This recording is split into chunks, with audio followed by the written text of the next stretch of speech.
Thank you very much to everyone for being here. It's really good to be here to discuss an issue which is one which I know is on the top of many people's minds and us causing lots of questions, and we're really happy to be here to try to answer some of them and to try to dig through the weeds of Article 6 and the voluntary carbon market and what it all means.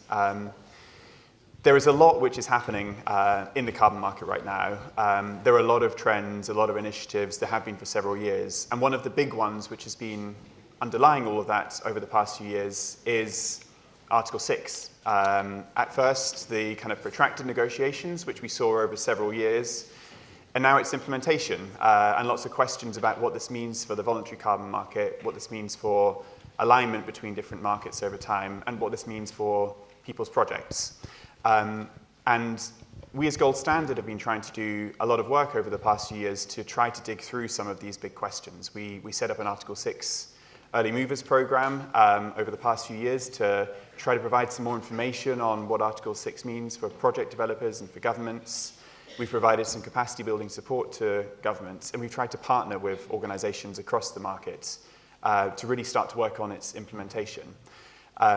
But there is a lot of information out there, and there's a lot of uncertainty which some people have. And what we want to do in this panel is to bring together a real set of experts here in the room and then virtually as well, to try to get to the bottom of some of these big questions which we all have about Article 6 implementation and what it means, and to try to have a really good discussion from different perspectives about what the future might look like. So my name is Hugh Salway. I am Director for Market Development and Partnerships at Gold Standard. And I'm really pleased to welcome with me today Gilles Dufrasne from Carbon MarketWatch, so the global carbon markets lead at Carbon MarketWatch, and Shari Rahman, who is Director for Policy and Analytics at GrowToZero. And then online, we have Lisa DeMarco, who is CEO and Senior Partner for Resilient LLP, Amy Merrill, who is Senior Director and Head of Global Carbon Markets at C2ES, and finally, Frederick Gagnon-Lebrun, who is Director for Climate Policy and Carbon Pricing at South Pole. And I'm going to start by going to the panelists who are online with the first question. We're now about 18 months on from the adoption of an Article 6 rulebook at COP26. We're about 8 or 9 months on from COP27, where we had further rules. And we're starting to see countries moving forward with bilateral partnerships. And we've seen now the first couple of examples of authorizations of credits under Article 6. And Frederick, I'm going to go to you first and then over to Amy. Are we on track with where you'd expect us to be right now? Is this where we should be in the implementation of Article 6? Or are we behind? It'd be great to get your perspectives on this question. So Frederick first. Great, thank you, Hugh, and hello everyone. It's great to be here, and apologies again, Hugh, for not having been able to travel at the last minute, but glad to be participating like this and share some thoughts from a project development perspectives, mainly, and someone who's been working in the policy space for quite some time as well. And so are we where we hope to be? Obviously, I think we can all agree that we hope that this would have moved faster, that the rule book would have been agreed faster, and that the countries involved, would have been ready also faster. I think the big question for us, thinking back even to Glasgow or a bit before that was of demand. We all wondered where the demand was going to come from at the time, which actually is the needed signal for project developers and perhaps even for some host countries to actually move and develop the infrastructure and invest in actually developing Article 6 projects. I think now we're in a very different place. The space is moving very quickly. The demand signal is becoming much more clear, although the demand today for ITMOs is still quite low. So I think we need to be cognizant of the time it does take for developing countries as well as host countries and potential buyer countries to develop their Article 6 strategy, whether as sellers or buyers, and how interlinked the Article 6 process is with the NDC planning and the adoption of climate policy nationally. And that process requires a lot of time. Policy formulation and adoption is a slow process. And for us to have a robust market and one with integrity, it has to be on top of a very strong foundation of climate action at the domestic level. And maybe I'll stop here for now. Great. And Amy, over to you with the same question. And I mean, just to say before, so one of your past roles, Amy, was working in the UNFCCC Secretariat on adoption of the Article 6 rules. So this is a topic which you know very well. Thanks, yeah, and I hope you can hear me. Thanks for the invitation to speak, and I'm sorry I couldn't join you in person.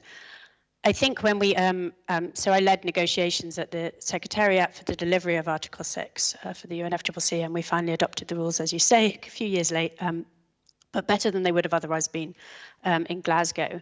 And I think there's a couple of perspectives that aren't always apparent or when you look from the outside in. About what you're trying to do in a political process. And when we got the agreement in Glasgow, many things had to fall away for further work, just because the nature of getting compromise and consensus amongst the world's governments means that there are some things that you just don't have time to deal with. So when we came out of Glasgow, it has to be said, the work program for both the 6.4 process and the 6.2 cooperative approaches was optimistic, to say the least, in the timeframes that we put there. And sometimes timeframes have political importance as opposed to practical implementation perspectives. So, I think Frederick's pointed quite clearly to the fact that a number of countries need a huge amount of capacity building and infrastructure development. When you participate in cooperative approaches under Article 6.2, you have to have a system of registries. You have to have a system of infrastructure for approving projects and potentially authorizing credits. You have to have a regulatory framework that decides who in the country is in charge of that decision, and is it local, is it national, and you have to have staff who can actually process requests. You have to have worked out how it fits with your NDC. You have to have a whole set of technical people who can count emissions and can actually report them. And you have to know what formats they have to be reported in, which is still under negotiation. So,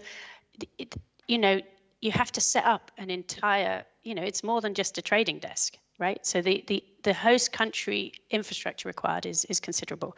And I think we've seen a lot of work since Glasgow, but we haven't seen quite enough capacity building just to get those frameworks in place. And capacity building requires money, and it requires money from governments who are developed country governments, and the purse strings have been somewhat tightened recently. So I think in the political context, it's moving fast. In terms of what that means for the real world, it's moving slowly, and those are challenges. So I think we have to be realistic about how the speed we can move at without really focused capacity building, and there are many good capacity building initiatives emerging. And I think on 6.4, I think it's slower progress, and one of the reasons is it took 6 months to get the body up and running after Glasgow due to arcane quorum rules under the UNFCCC. And then there's a continuing difficulty about setting the pitch and in that body. And I think those who do watch that body, it's an emerging new crediting mechanism. And there's a need for that body to understand that there's idealistic level rules, and there's rules that act as an incentive to investment. And one of the challenges we've seen in that body is the difference in pitch between the views of different members. Some are saying this has to be investable. Others are saying it has to be the highest imaginable standard in the market, that one could have. So we are constantly seeing that dynamic play out, and as a new crediting mechanism, it's essentially competing with voluntary demand, voluntary supply already in the market, and that's a difficult thing for the UN traditionally to recognise, that its hallowed space has been overtaken by actual action while we were negotiating between Paris and Glasgow. So I think the pace there, even compared to our really optimistic timeline, that has been a little disappointing, and I think we can all continue to put positive pressure on that body to deliver rules that mean we can operationalize and actually operationalize that mechanism and have a direct route for investment from corporates into a central system that sidesteps many of the uncertainties that we'll talk about surely in the next few moments. So I hope that's a helpful frame saying. Thanks. Great, thank you.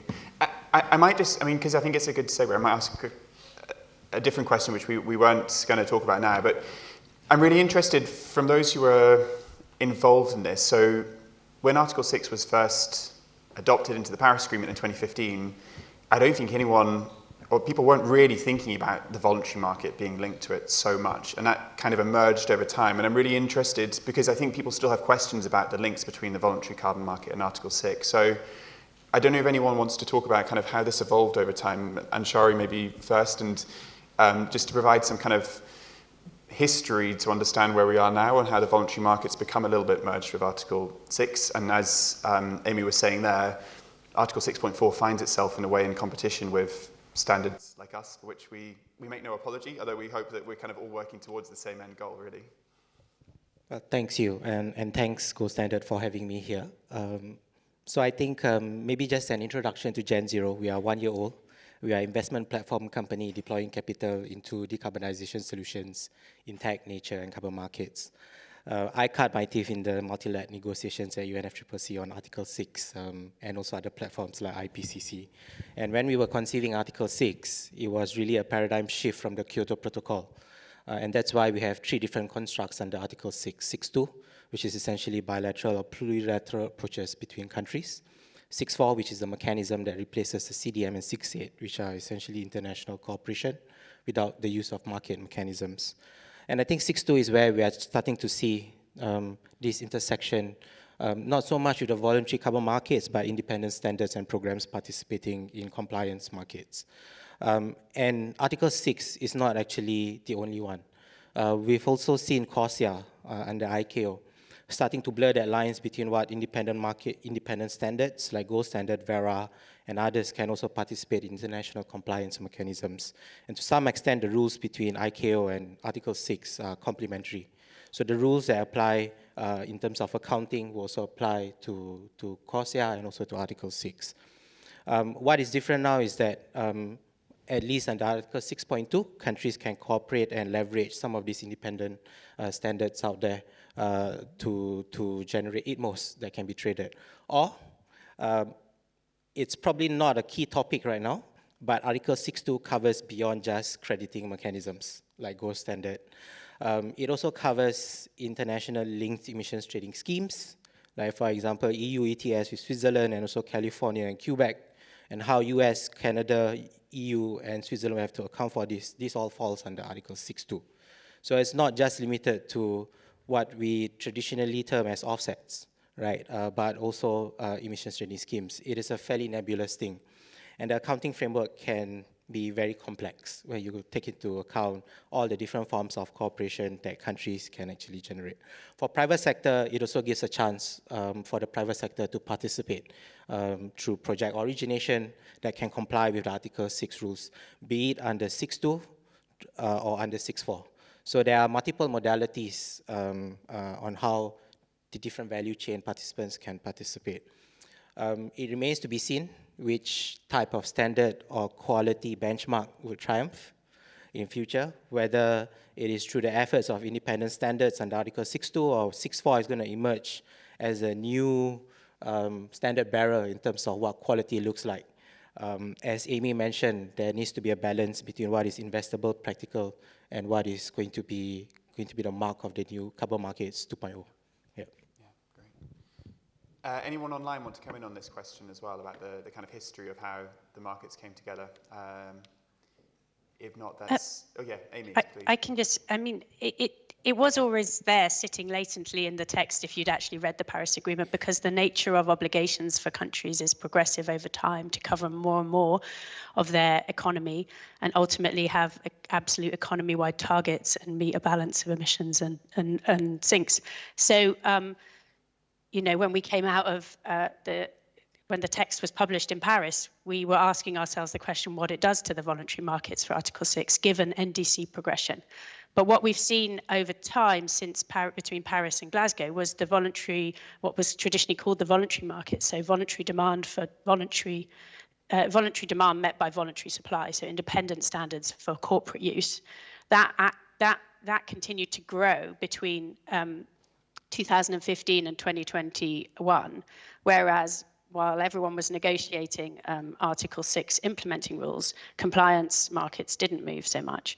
So whereas parties could have ignored it in Paris, which they effectively did, it was just too present in the room as an issue for them to continue to ignore over the years that intervened. And that's where you saw this mandate creep, arguably, into the space of the voluntary supply for voluntary demand and this regulation through authorization for what we euphemistically call other purposes, which only in the negotiations would you name something other. So it was always present, and it was one of the questions we asked ourselves as we saw it being gavelled, but it's emerged over time as a real issue in the market. Yeah. Great, thank you. Oh, Lisa, yeah.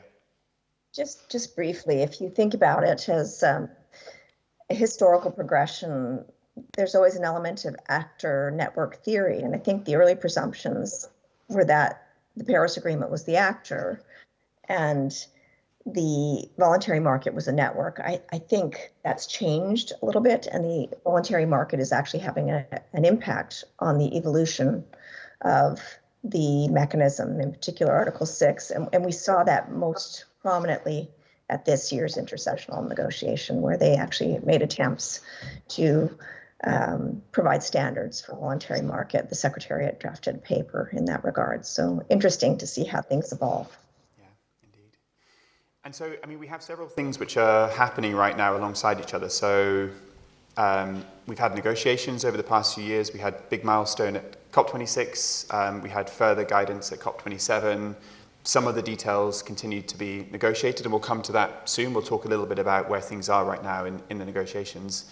But at the same time, we have governments starting to implement their own national frameworks. And there we have two things. Sometimes they're together, sometimes they're separate, which are happening. We have governments introducing frameworks for Article 6, so how they will manage the use of Article 6. And then often linked to that, we have governments looking at their own domestic voluntary market and introducing regulations for the voluntary carbon market. And we've had some headlines in small media or trade media recently about kind of recent developments in Zimbabwe, for instance, Tanzania, Kenya, other countries. And I'm really interested in exploring quickly what we should learn from some of these early frameworks, whether that's the Ghanaian Article 6 framework, whether that's the recent one which we've seen in Zimbabwe, what we should learn from them, what sits behind the motivations of governments, and what we may see in the future based on the early examples that we've got. So Gilles, I may come to you first, and then over to Lisa and anyone else. Yeah, thanks, Hugh. It's definitely been an interesting couple of months, and a bit longer than that for us as a watchdog NGO. So we're a non-profit watchdog NGO on carbon markets, yeah, we have been very interested in this question of how do you regulate something that is inherently voluntary. And you know, the word voluntary is kind of synonymous for unregulated in a way, and so I do find it quite fascinating to see how much regulation there can actually be in a voluntary system. Ultimately, we do see it as a positive development to have more regulation of the voluntary market, both on the supply but also on the demand side, and I want to come to that a little bit as well. But we think there is definitely space for governments to collaborate with project developers, with standards, with intermediaries, with a range of market actors to basically identify where is the greatest potential, where can the voluntary market deliver the most impact within a country. I think it's especially useful in the situation that we're at, where a lot of the project developers and investors tend to not be based in the countries where the activities are being implemented. And so I think it can be quite dangerous to have too much of a top-down view from the investors, from the project development side of saying, yeah, we're going to develop this project, it's going to be great, without having the kind of recommendations or guidance from host country governments. How to achieve that collaboration, I think, is maybe like a bigger debate, and we've seen a range of different regulations and policies that have been introduced. Some of them are more blunt than others, but ultimately I think the goal of trying to get better control over where the money is flowing and where the actions are getting implemented on the ground is a really good objective. And so that's really on the supply side of things, but we've also seen quite a lot of movement on the demand side, so how are carbon credits being used? And while, of course, the regulation on the supply side is more in countries where projects are implemented, so typically in the global south, we have seen countries where most of the buyers are, so a lot in North America and the US, trying to regulate how do these credits fit as part of companies' climate strategies. We've heard in previous sessions from the Science Based Targets Initiative and from others who are thinking about this. And to us as an NGO, that's a big part of the debate and of the problems and questions that need to be solved and answered at the moment as well. It's not just about driving the finance to the projects, it's also about thinking what's the flip side of that, and is there a risk of misleading consumers, misleading shareholders, to some extent also misleading policymakers, because when you have companies that claim to be carbon neutral or to be on a net zero compatible trajectory, it's harder for a policymaker to communicate why they need to make the political investment to pass specific policies that might require some efforts in the short term. And so we do see it as a positive evolution to see, for example, the European Union reviewing its consumer protection legislation, or the US also working on the so-called green guides, so basically trying to or rather seeing governments all around the world trying to work on both sides of that coin of how do you get the right projects in place and the money going to the right initiatives, and at the same time how do you ensure that it's part of a broader strategy and doesn't lead to misleading consumers or other actors. Yeah, great, thank you. Yeah, Anshari. Thanks. Maybe from an investor perspective, when we are looking at the recent developments, particularly countries introducing regulations or constraints on carbon market projects within their jurisdiction. A lot of times what we read in the headlines in the news around this notion of carbon nationalism, right? Countries trying to take back the sovereignty of the carbon. We think this is slightly misrepresented. I think it's really about how a country wants to participate in the international carbon markets, given the rules today are very complex, particularly when you have different set of rules in the voluntary carbon market and Article 6, where a country might have to do things like corresponding adjustments, which might impact its own NDC. So from a host country perspective, they might be thinking, what are the implications of all the existing projects that are already happening within my jurisdictions and all these new interesting new projects that are coming in, and what will be the implications in terms of my own economic development, my own transition towards a low carbon economy, but also my own achievement towards my NDC. And I think adding on to what Amy mentioned about the rules itself and how you might have some vague terms. We like to call it constructive ambiguity in the Article 6 lexicon. And so sometimes the terms might not be so straightforward. What is clear in Article 6 is that it is up to the country itself to determine in terms of the use of the credits for other purposes, whether it would require corresponding adjustments or not. The use case is going to be very important. For credits, let's assume everything is of high quality, right? If they're going to be used towards a certain use case, they will need to apply certain rules. And this will have an implication on a country in its own NDC achievement. So I think by and large, many countries are still trying to navigate the rules and trying to understand what it needs to set in place within its national framework, be it its own national registry systems, its own tracking systems, its own domestic carbon pricing policies, and how that will have an implication on its own domestic carbon pricing. And I think these are all factors which probably have resulted in some of the developments that we see recently. The other one is equitable benefit sharing, right? So I think we are going to move away from a carbon markets where it's just pure offsetting, where it does need to deliver win-win benefits, not just in terms of co-benefits for local communities, for biodiversity, but also how we can benefit the host country government. In whether the revenues from the carbon credits can be channeled back to additional mitigation activities, to additional adaptation activities. And right now we are in a brave new world. So we are trying to develop some kind of solutions. It will not be perfect, but I think we are learning by doing. And I think this is what we are observing in the market today. As an investor, we are trying to see two things from a country: policy, clarity, and consistency.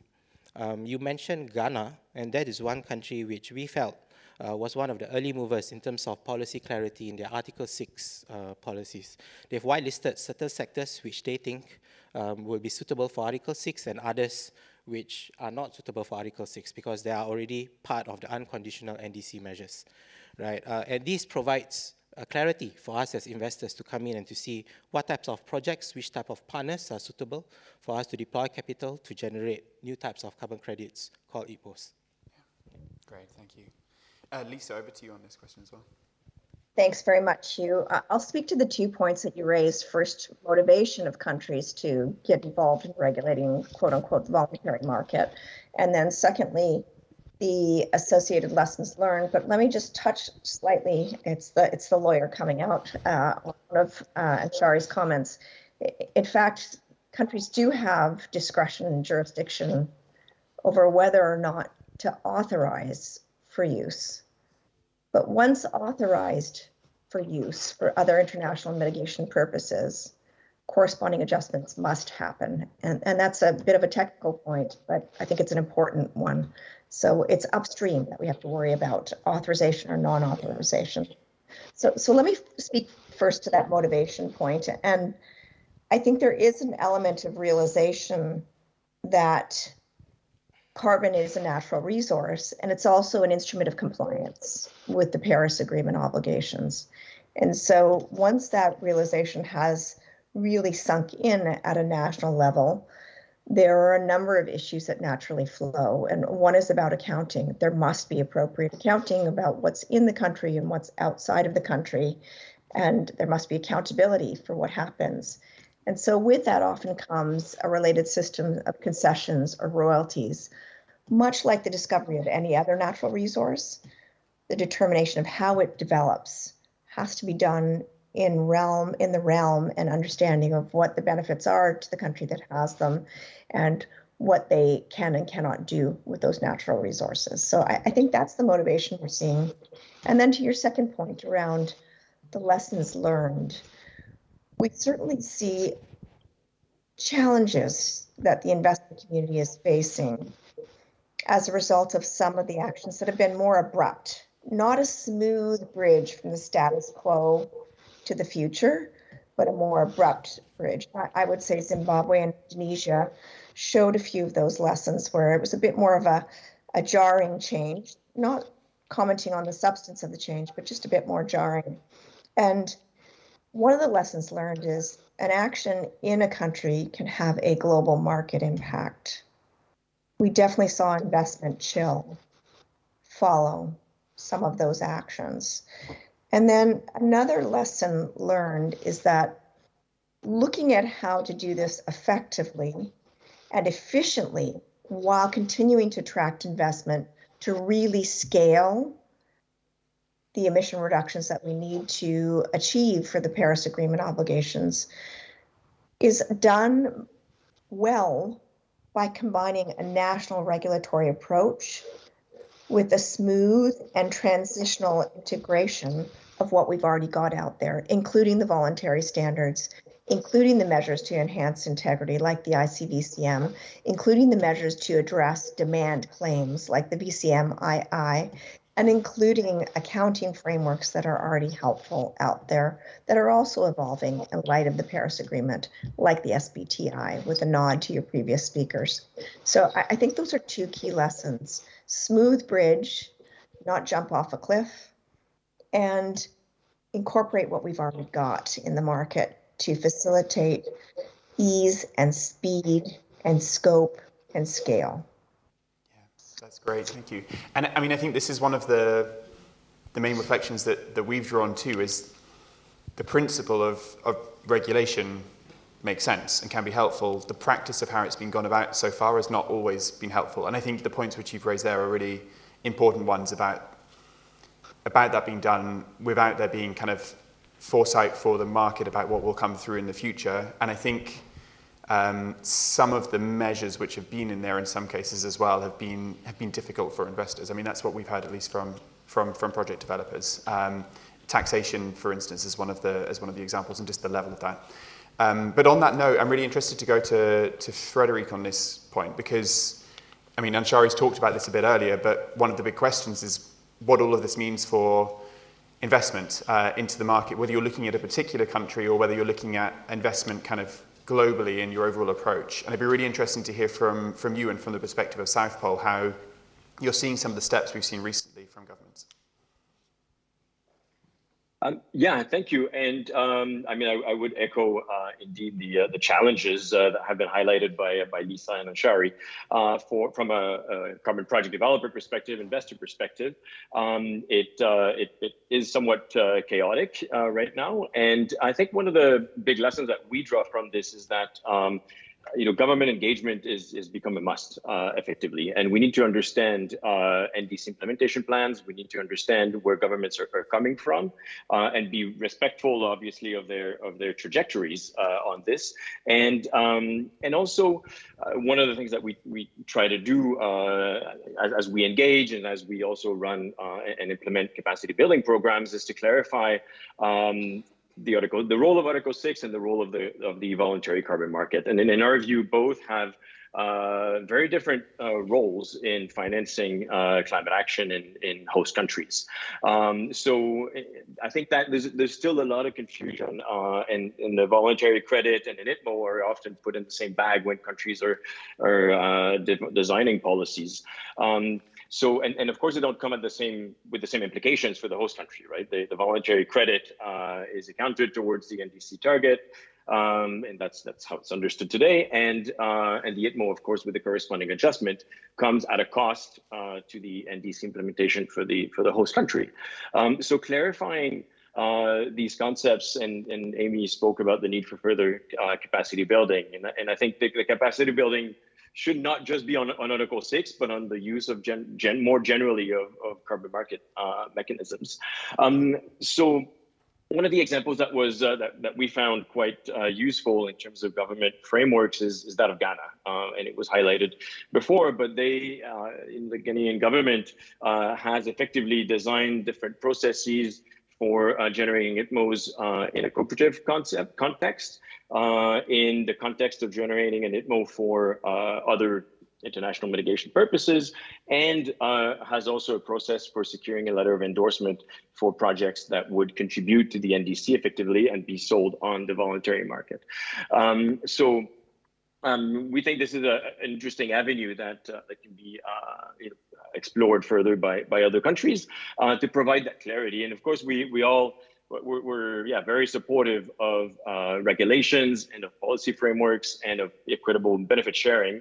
Absolutely, those are all things, as long as they're clear, they're all things investors and carbon project developers can work with effectively, and will pave the way for scaling investment. I mean, I think it must be very interesting to be in the Ghanaian carbon markets team right now, because it is the example which we have of a framework which provides that clarity and is broadly kind of seen as providing some certainty. And I think for that reason, they are bombarded right now, because we don't really have many more of those frameworks right now for Article 6. So I guess that's the hope over the next year. We are seeing, it's really impressive actually in a way, if you think about how far we've come on bilateral agreements over the past few years. We've seen a significant increase in MOUs, bilateral agreements between governments. We haven't seen so many of these frameworks coming in governments yet, so hopefully that's something which follows. And I think it is positive here that there is a model which can be followed, tweaked for national circumstances, but it provides a basis. So we're going to switch course a little bit now. I mean, so there are many questions when you're trying to navigate Article 6 in the voluntary carbon market. Some of them is around government regulation, the negotiations we talked about now, but there are also very important questions around integrity. And put kind of simply, I suppose we think about this in two ways. One is, what is this paradigm shift? So moving from the Kyoto Protocol world to the Paris Agreement world, what does that mean for project design? So if you look at what's in the Article 6.4 rules, there are some quite different principles in there around methodology development, for instance, than we've had in the past. There's some slightly different principles around additionality and other points. And what does that mean for the voluntary carbon market? How do these new principles feed through as we think about meeting the Paris Agreement goals? So that's one bucket here. And then the second bucket is the question which has caused lots of controversy over the past few years around claims. So if you're using credits in the voluntary carbon market in the future, what can you say now that countries may be using these same mitigation outcomes towards their targets? And some progress has been made over the past few years on these questions, but I think there is still quite a lot of uncertainty. And one of the places where this has been thought about a bit is in the Integrity Council for the Voluntary Carbon Market, which consulted partly on Article 6 alignment last year. And Amy, I'll come to you to give a perspective on this question overall, but also how the ICVCM is thinking about it from your work with them. Thanks, and I'm sure Gilles will come in as well. The Integrity Council is put out in the release 1 of its program level rules, and it indicated that it will work with the market and alongside VCMI to work together to understand the issue of the relationship between accounting in voluntary supply and voluntary demand and Article 6 and its authorization process. And really, speaking personally, I don't see the markets as completely separate, and with this idea that if it's a voluntary credit, if it's not an IPMO, and as Frederick has referred to, I think we have voluntary supply that comes from independent standards, and we have compliance supply that comes from usually captive systems that are designed by governments. And then we have voluntary demand, which is corporates looking for carbon credits as part of their science-aligned action. And then we have compliance demand, and NDC use and beyond NDC use by governments is probably included in that bucket. And so what you have in that scenario is actually a web. And so when you're looking at the question of whether you need a corresponding adjustment, a government needs to have a correspondingly adjusted IPMOs for use towards their own NDC, and probably for use towards their own beyond NDC work, just because they're governments. But whether or not you have a corporate under its voluntary commitments needing to have authorization is a more complicated question, particularly when we look at Scope 3, and we've seen that discussion earlier. So one of the things that the Integrity Council is looking at is, how does the market sit together and discuss when and where is a corresponding adjustment really necessary? When is it indisputably required in order to be clear about what the nature of the effort is, and when is it optimal or nice to have? And that's just one of the pieces of work that the ICVCM will do in the future alongside the VCMI and with market stakeholders and discussion. And generally, at a broader level, that's one of the steps that the ICVCM is taking over time to help increase the understanding of what's a credible and high quality credit, and how does it move from creation through to use in the market in a credible and high integrity way. And perhaps Gilles, you want to also expand a bit further on what else we're doing in the ICVCM? Yeah, over to you, Gilles.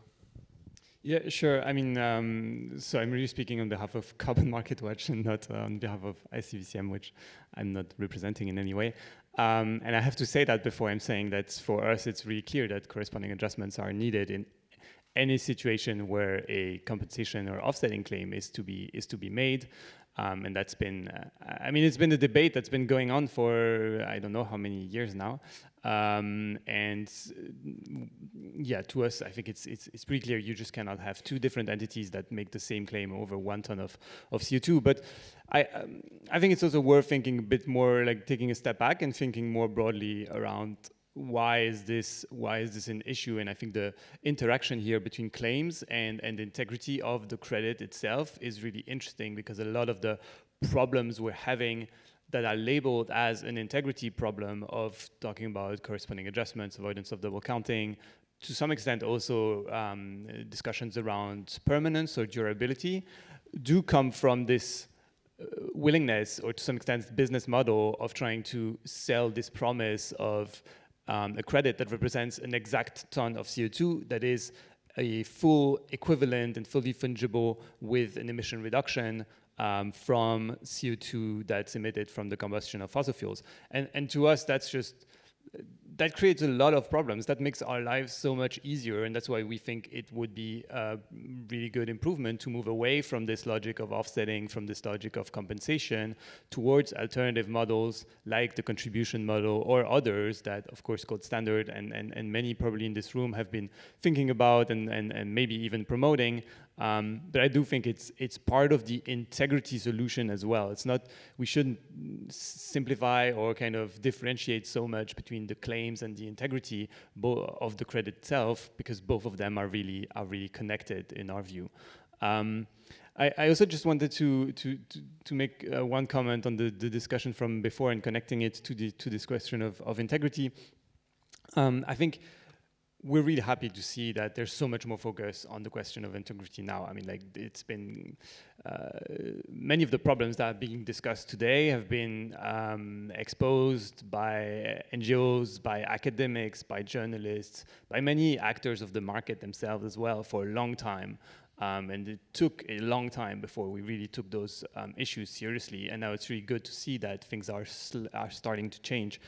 I think one area where we still are really, where there's a big under focus, let's say, is the question of transparency, especially around the financial flows and the let's say the market side of the market, if I can say it like that. But a lot of the comments earlier about regulation were saying that, yeah, it's very confusing and sometimes it's a bit too blunt, and I agree with that. But I think to some extent it is confusing and it is blunt, and some of the instruments are blunt because it is so confusing, including for the host country governments, to understand, am I missing out on some of these revenues and some of these business opportunities? Where's all the money going? Who's benefiting from those markets? And given the absence of information on that and how opaque the entire system is, I do understand why some governments are trying to take some measures that might seem a bit, kind of aggressive or however we could describe them, but it's just a way of trying to control it a little bit better. And so as an external observer, for me, it's frankly completely puzzling that we still don't really have any data or information about how much money the voluntary carbon market is contributing to climate finance. Right? We don't know how big the market is. We know there's this $2 billion number that keeps getting repeated, and that's just the market value of how many times a credit has been transacted, and it doesn't tell you anything about how much money is going to projects. And so, I mean, it sounds like I'm going off topic, but I think I'm not. Like, I think it's really part of the question of integrity. It's not just, is this credit a ton of CO2? How is this credit being used? And is the whole system actually channeling climate finance where it needs to go? I mean, I think that's getting to the bigger question. So when we talk about integrity here, it's partly, is the voluntary carbon market contributing to the Paris Agreement's goals? So that's kind of part of the bigger answer, I guess, in a way, isn't it there? So Anshari. Thanks, Hugh. So I would agree fully with Gilles on now we are seeing a much bigger discussion around integrity and quality. I think that's great for Carbon Markets 2.0. Where I might slightly deviate in terms of my views is the application of corresponding adjustments for voluntary carbon market claims. And it's predominantly because the accounting systems are very different for Article 6 and how corporate Scope 1, Scope 2, and Scope 3 emissions are embedded within countries' national GHG inventories, plus international transport emissions. Right? The entire rationale for corresponding adjustments is a correction for emission reductions that will have otherwise been transferred to another international system, be it a country or international transport emissions, be it ICAO or IMO. And that's how we kind of derive the global GHG total. Corporate Scope 1, Scope 2, Scope 3 are very much embedded within this. And so the principles around corresponding adjustments, in my view, will not apply to the voluntary carbon market. To put it simply, if the panelists here are all countries and you are ICAO and maybe Amy is IMO, and we've all achieved net zero in 2050, but my wallet grows a conscience and wants to do more and funds a project in Gilles' country, right? It delivers an additional abatement. The global net total without the corresponding adjustment is going to show a negative amount, right? But I'm not claiming it towards my NDC. My wallet is doing a voluntary action to do a bit more than what is required by regulations. And that's the rationale why I think CA might need to be treated differently for the voluntary carbon market. That's from an accounting perspective. There is a policy lens to this also. There will be implications if, let's say, my wallet continues to claim carbon neutrality or net zero through the use of carbon credits, but not contributing to emission reductions within my own jurisdiction. And that's where the danger lies for me as a country, right? I will have to account for this, and it will have implications on me achieving my own climate targets. So I would separate it into two different angles. One is from an accounting and one from a policy lens. And there needs to be a balance between these two and how voluntary carbon market can actually contribute to the Paris Agreement goals. I will also agree with what Amy mentioned is that we should stop talking about the voluntary carbon market and compliance. Right now, when you look at quality principles like additionality, permanence, leakage, they will apply regardless, right? Probably the accounting might need to have a bit more of a refined look, a double click into it, but in terms of all the principles, that's quite key. This leads me to my bugbear, which is around the taxonomy and how different types of projects are being defined in both the Article 6 and the voluntary carbon market space. When you look at how projects are traditionally divided into avoidance, reductions, or removals, it might not necessarily align with the context of how Article 6 rules are being set around things like, for example, avoidance. Avoidance in the Article 6 text is fairly specific to the context of certain countries seeking compensation through carbon credits by keeping hydrocarbons in the ground, right? But in the voluntary carbon market space, avoidance types project cover the entire gamut of project types. So there needs to be some rethinking around the taxonomy itself. This is where words don't always help you, and constructive ambiguity doesn't always help as well. When you get uncertainty about what was agreed and it comes back to bite people later. I don't know if anyone online wants to come in on this as well. Lisa, yeah. Yeah, just very briefly, chatting about the VCMI in focus, looking at those claims, I'd like to make one point that's obvious. Certainly, particularly in the aviation sector, there's been a recognition that an aviation company's Scope 1 emissions are a traveler's Scope 3 emissions. And so joint action to reduce those emissions are in fact creditable by each party. And that's been well documented within CORSIA and has really resulted in some good transition practices, and we always need to see more. I would strongly agree that the transparency in accounting is key. In particular, regulated disclosure rules, which we are seeing prescribed, are critical. Financial level, certified, assurable disclosure rules are critical. But in that context, we really don't want to let perfection be the enemy of the good. And the worst action is no action because of paralyzed uncertainty. So continuous improvement should be the standard, and really focusing on continuous improvement and facilitating more accountability, more transparency in a regulated environment, I think, is where we're going. Great. So we're going to move on to talk about something different in a second, but I just wanted to, I think the framing which Amy set out earlier is really helpful about not thinking about the voluntary carbon market, thinking about voluntary supply, voluntary demand, and where this comes from as well. And so, I mean, as gold standard, in this new world, we see ourselves as a standard which will serve voluntary demand, but also serve compliance demand. And what that means is that you have to have the requirements which comply with both. So that's why we're very interested in this integrity question. We're very interested in what the benchmark looks like in the voluntary market with ICVCM, what it looks like under Article 6.4 as well, and how you have the requirements which can allow projects developed under gold standard to work across different sources of demand. And so that's how we see the future from our perspective. We've got a couple more questions to cover, then we're going to turn to questions from the audience.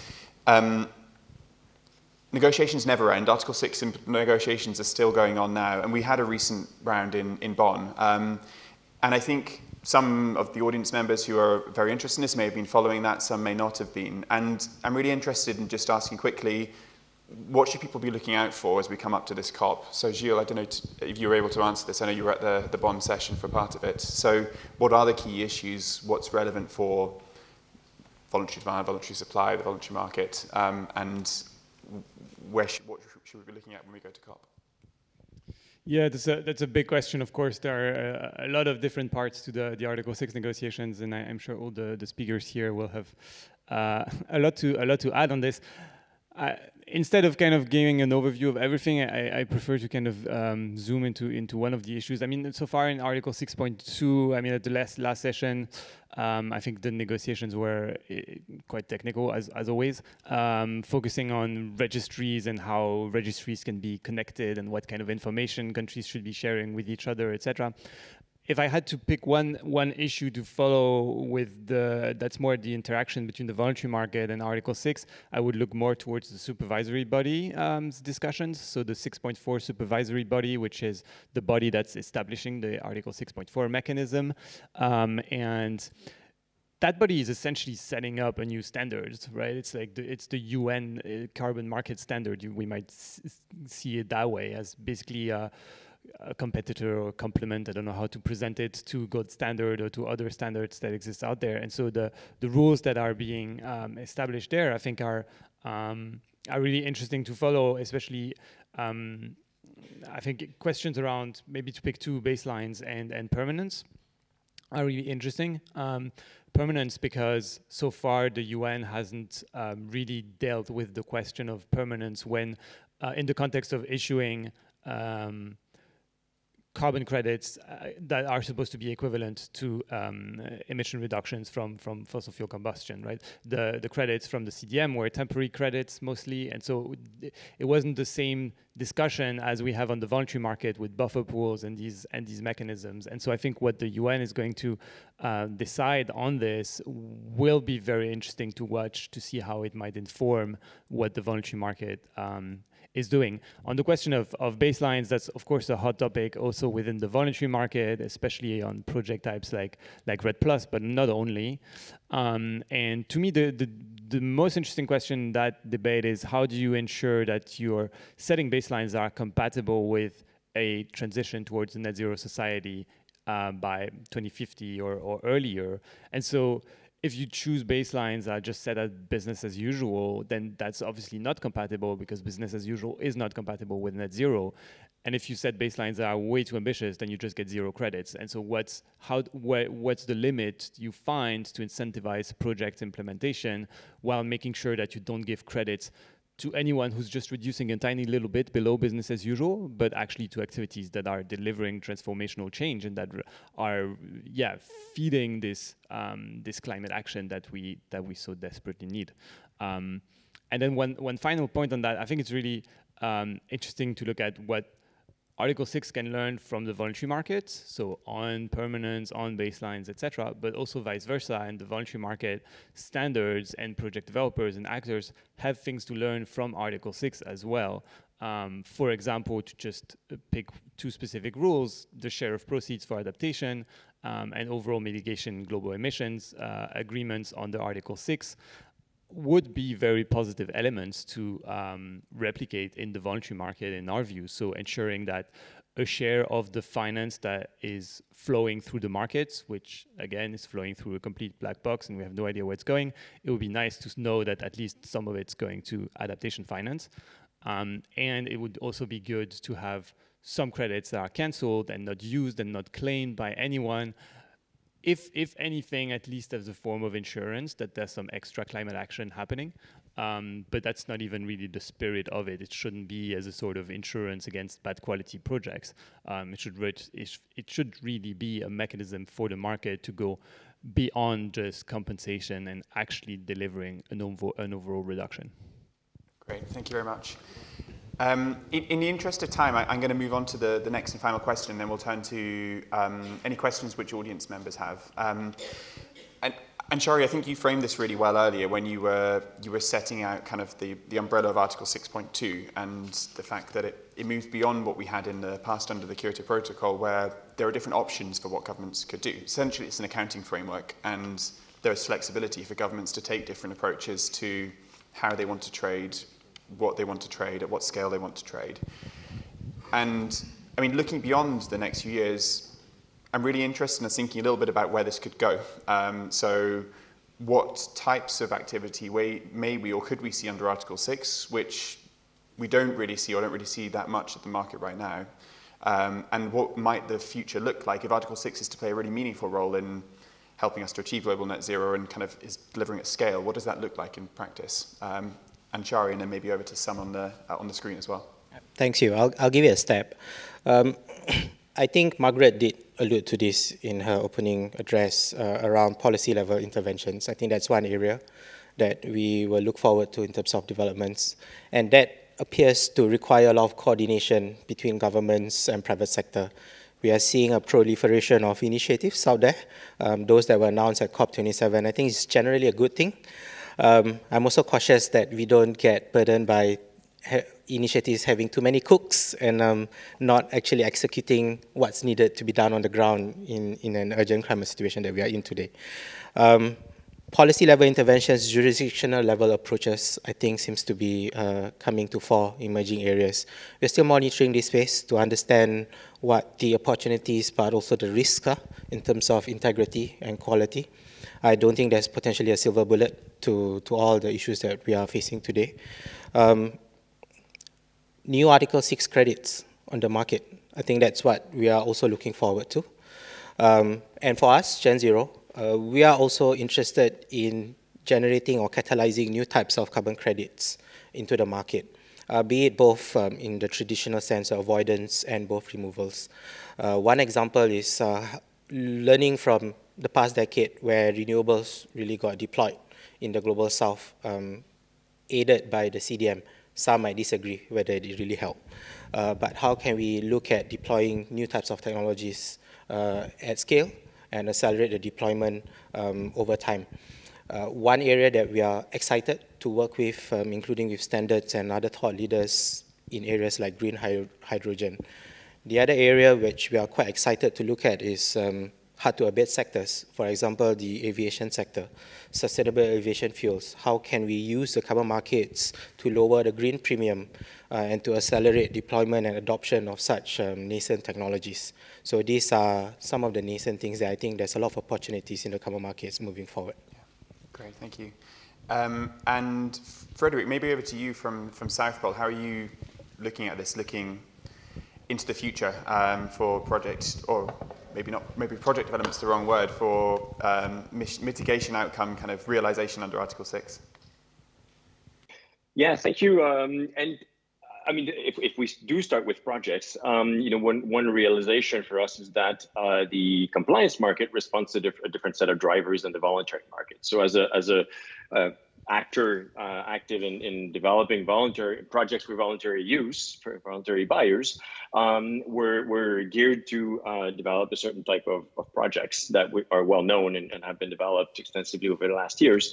But going into the Article 6 world, different types of projects, and for example, in the cement sector, in the industrial projects, hydrogen, are now actually becoming possible because of potentially a higher price point, but also a different set of drivers that the compliance buyers actually respond to that are different. We're also quite interested in exploring policy level interventions. That's something that where we see a lot of potential, where countries would cooperate on a policy level to enhance ambition. It does raise questions around implications for the next NDCs, for example, that I think we need to consider and think of. And And in terms of new project types as well and scaling up, one of the initiatives we recently launched a couple of weeks ago is the Coal to Clean Credit Initiative, aiming at developing tools, methodologies, and demonstrating the role of carbon markets for accelerated decommissioning of coal-fired power plants. So those are sort of new types of initiatives that we see lend themselves well for Article 6.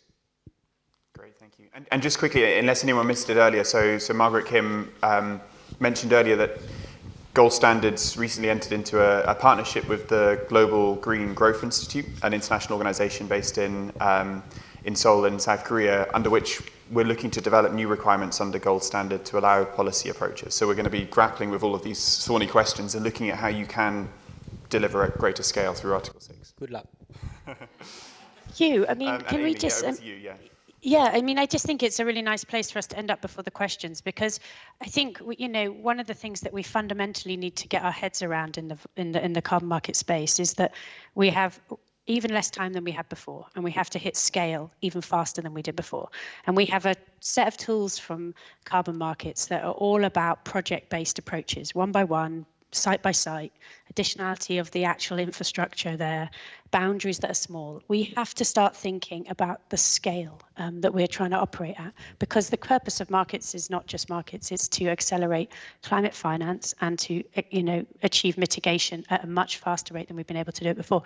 So when we talk about policy, and like Frederick's been talking about, and you've talked about your initiative, and when and Shari's talked about jurisdictional approaches, when we're talking about things like the Energy Transition Accelerator, which was announced by John Kerry at COP27, these are all ways of trying to look at carbon markets that accelerate scale, obviously in the context of high integrity. That is now a given, and I think Gilles has rightly pointed to the attention that has been given in recent years. But we have to, you know, it's that new urgency combined with government-wide jurisdictional responsive measures, where because of NDCs, because of every country's long-term low-emission development strategies. And so when you're looking at investing, that world of the tiny little project that itself has a relevance in its own little bubble, that time is over. That's why, as Frederick said, host countries are absolutely part of the picture. You have to have endorsement, even if you don't have authorization. There is no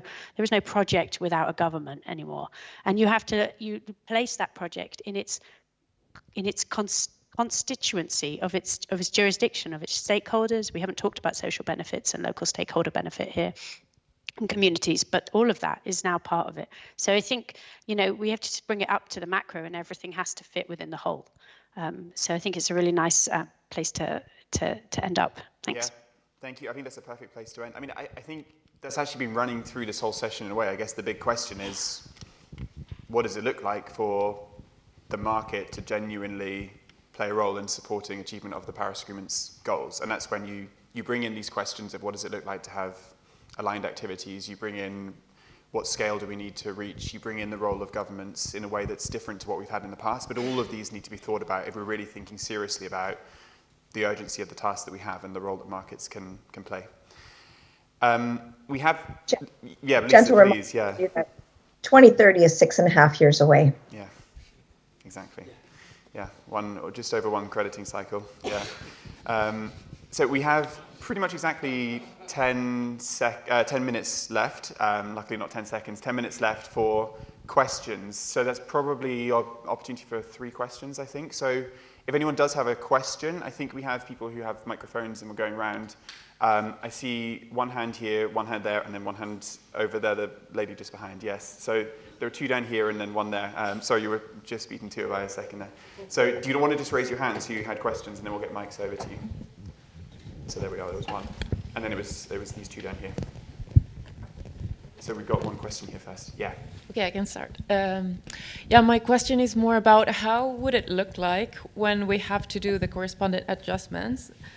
Because if we're going to have different principles in the Article 6, like in the new regulations that are coming up on the next COP, and then we have also new methodologies changing as we are all improving the methodologies that we have, but we still have very old projects.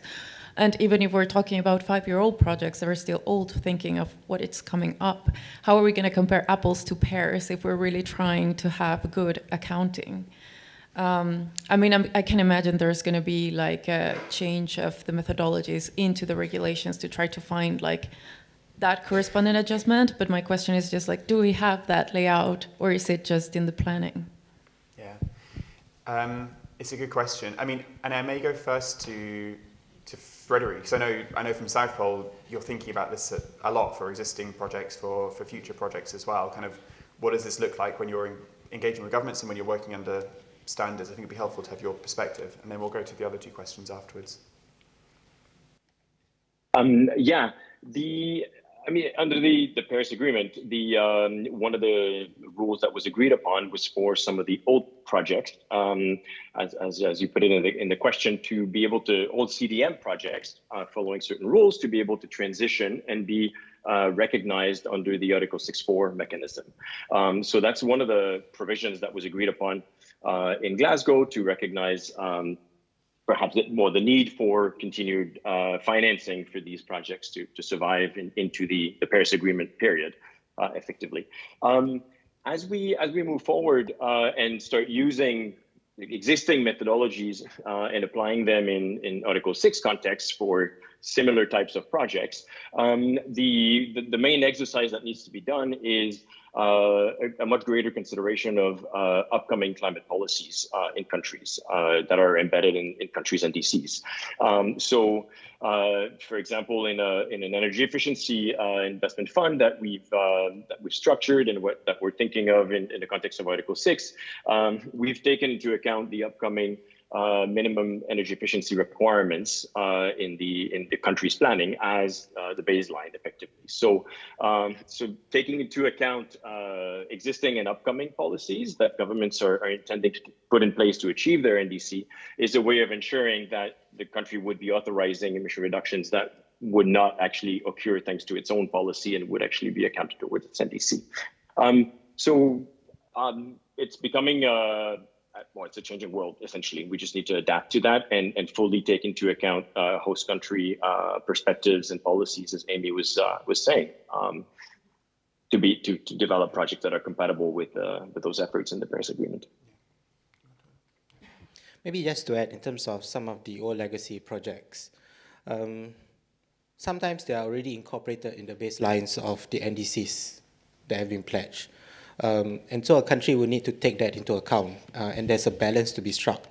If you forego investment opportunities into these ongoing projects or funding of these ongoing projects, that will have an impact on the own reductions that will have been carried over into the next period, right? But you will also need to catalyze new types of investments and projects. And for those new types of projects, how Article 6 has defined it is vintages with 2021 and beyond that would require corresponding adjustments. But there needs to be an understanding of how the old projects and the new projects will interface with the country's own NDC. And it's a lot more complex than what we seem to perceive or understand. And each country will have its own context.